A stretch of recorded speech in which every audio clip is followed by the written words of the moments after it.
Hey, Happy Trades! In this video, I'm going to do a Elliott wave analysis of the S&P 500. You know, one of the things that I've never liked about the stock market is it always seems like someone is getting their heart broken, right?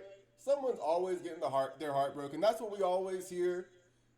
It is a zero-sum game. Someone's got to win, someone's got to lose. And so I go into these option screens and I see them buying things like long strangle positions, long straddle positions, short strangles, short straddles, married puts.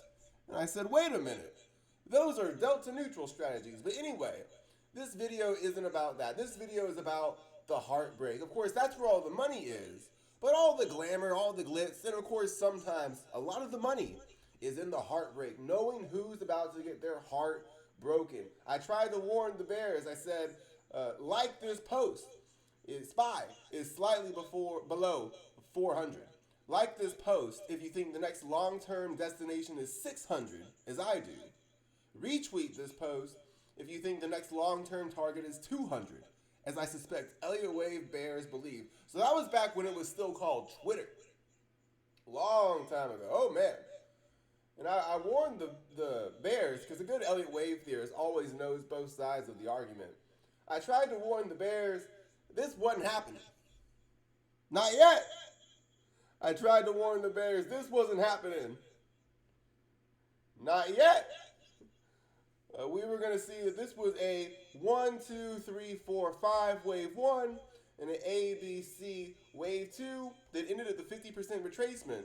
The length of wave 1 placed at the wave 2 low was going to take the S&P 500 SPY to at least 600.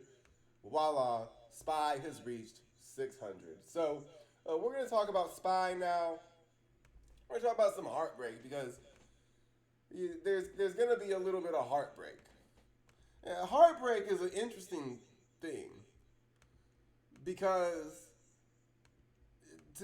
you can't have your heart broken by someone you never loved, right?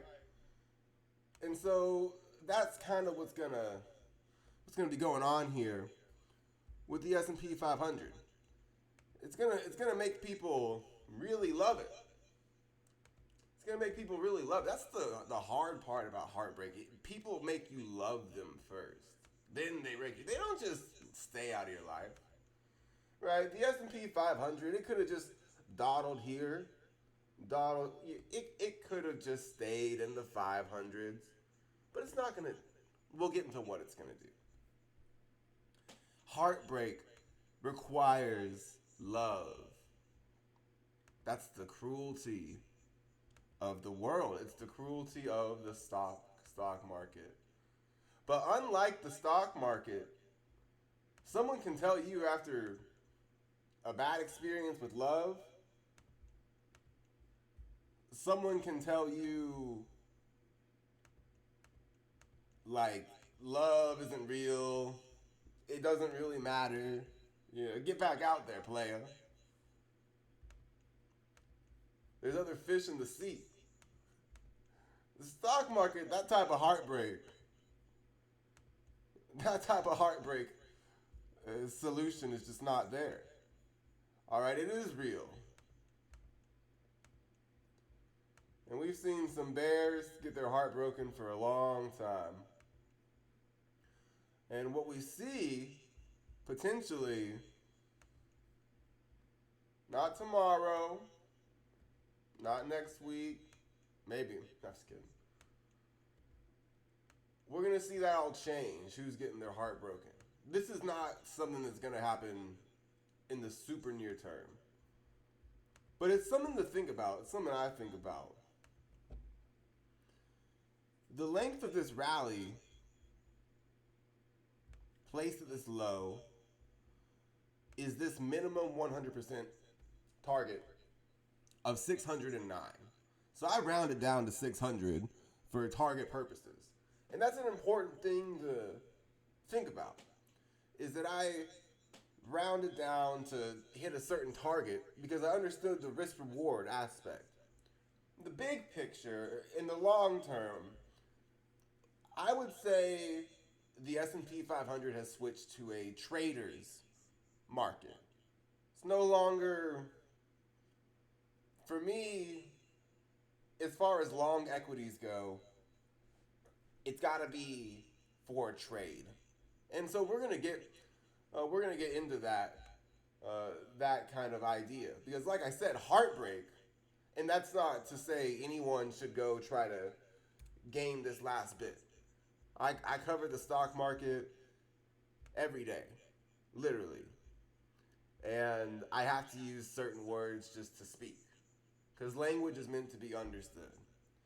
So we're gonna enter a phase right now where it's gonna really make, well, to be honest, people who kind of should love the stock market, a generation that's been benefiting for a very long time, a generation that's had its heart broken before, a generation of baby boomers that accumulated during the 2000s. They stayed the course. They kept buying through two bear markets, maxing out their 401k, getting their match, and boy, did they get rewarded. They held through the 2020 pandemic, and boy, did they get rewarded. They held through Biden inflation, and man, they got rewarded. But is the baby boomers' luck gonna run out? We can make these numbers a little bigger so they can be seen. This is honestly a more accurate time frame. Will the luck of the baby boomers run out? The 100% extension is 609. And we can see that they got a little bit of leeway. Even above 609, the 127.2% extension still is almost off the chart of 679. Right? They might keep ignoring all the naysayers. They might, and they might get rewarded for it. It's possible. But what could be happening is a heartbreak scenario. See, they call him Mr. Market. Sometimes she's Mrs. Market. Or I should say Ms. Market. Sometimes she's a female player. And she really sets your heart up. Thinking, oh, it's the best marriage. Oh man, sometimes women will marry you. That didn't happen to me. That didn't happen to me. And then they'll just be like, you know what? You're already married to him. I just don't feel it anymore. I just don't love you. The spark ain't there. You look at the S&P 500. In the long term, 609 is kind of like the yellow light.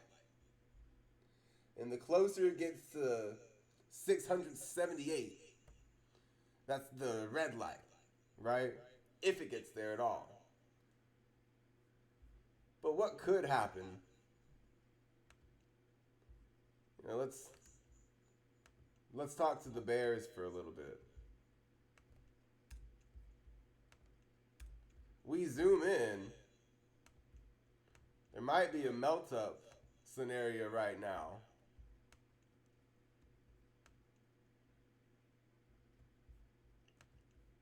And I think the Bears have their roadmap. It's not today or tomorrow, but I think the Bears might be onto something after a couple rallies, after a couple new highs. The melt up before the crash. It appears to be on the docket right now. What I'm going to refer to as this Trump pump is wave one. From this low 600.17, perfect, good job bar chart. 670, 567.89, almost perfect.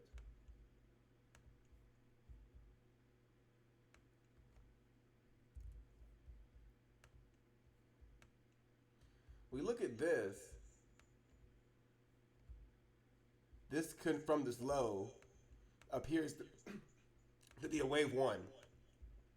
And this is a wave two. And this Could be the melt up phase in progress just from this low.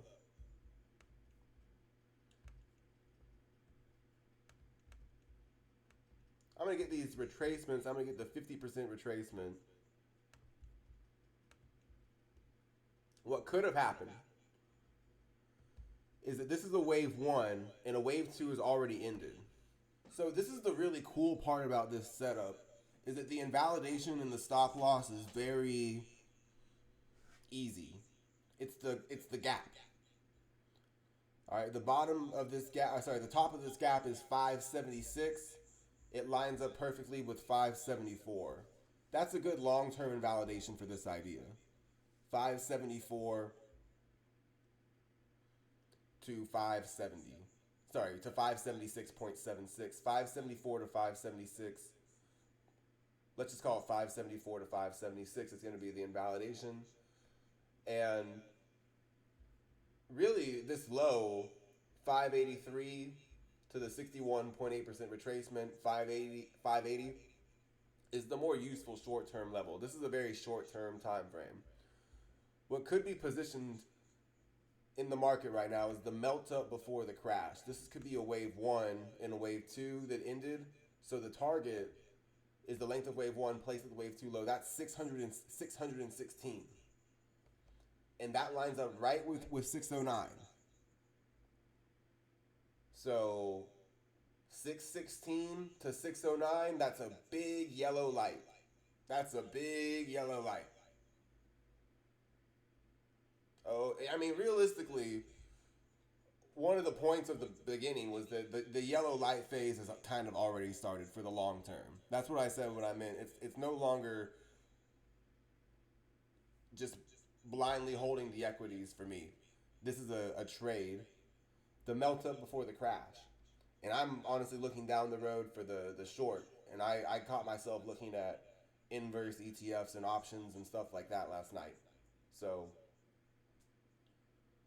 just planning. Long game of positions, things like that. 616 to 609 is a big yellow light. One more accurate wave 3 target is the 61.8% extension of wave 1. That's 620. Right, so 609 to 620. Big yellow light. In Elliott wave theory, sometimes wave 4 retests the wave 1 high. Then there's a wave 5 that's the length of wave 1 placed at the wave 4 low. So could you be loved? I mean, it's kind of that right now. They're going to start singing to the boomers. It's going to be hard to resist. But 630, that's the red light. That's the big red light.